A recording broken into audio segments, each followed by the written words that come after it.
thank you very much for talking with us. I've talked to your entire cast today, so you're the last one. Thank you very much. It's my pleasure. We've talked about how this is a heavy subject matter, this is a serious film, but you guys have to really kind of feel the joy of the final product. How do you feel as the writer-director? You know, I feel very complete with respect to the project. You make a film, you don't know how people are going to take it because we're human beings, right? We have taste and we don't know how to explain it. So when you make a film that has a social core and you're hoping people can get something from it, but you don't want them to feel preached to, there's so many psychological obstacles of insecurity, like, will people get where, will they get where I was going with this thing? And we're having just a number of checkpoints that are affirmations to myself, the cast, and the crew, the producers, everyone, that this is a film that has a place in 2016. We screened for Sundance and it went really well. We were all nervous. I was sweating bullets, sitting next to my wife, gripping the seat, white knuckling it, and then it played. But that was to a domestic audience. And then they say, well, the test's going to be Toronto because you're screening for people all over the world, and if they don't like it, they're going to tell you. So again, here I am sitting there in prayer, nervous, sweating, and we get on the stage and. There was an ovation. People stood and they clapped and they cheered, and I just feel like it was such a proud moment for the cast and crew and everyone that put so much, into that film. This has kind of consumed your life for a little while? Yeah. Why? Why was it so important to you? I always say my art is an instrument of my activism. I have children. And hopefully those children will have healthy children, and hopefully I'll leave something to them in my legacy that they'll be able to point to my picture and say, well, my dad tried. He tried to do something. Grandpa did something.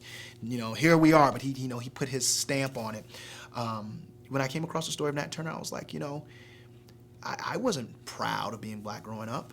I didn't feel like I had a reason to be proud. To be completely honest, growing up in a projects with nothing, and to learn that someone that had skin and pigment that looked like mine was a part of the narrative of America, that really lent, his voice to the narrative that is America, that did what so many of our forefathers did in the American Revolution. It gave me such a sense of pride, and self-esteem, and that is what I feel like I want other people to take away from it. You know what I mean? It's like if we're to call ourselves American, then we need to know the whole America. We need to have more of an identity of who we are. And I think that looking back at this time really gives us insight into solutions that we can use moving forward, or how we can really deal with some of the issues that we're facing right now.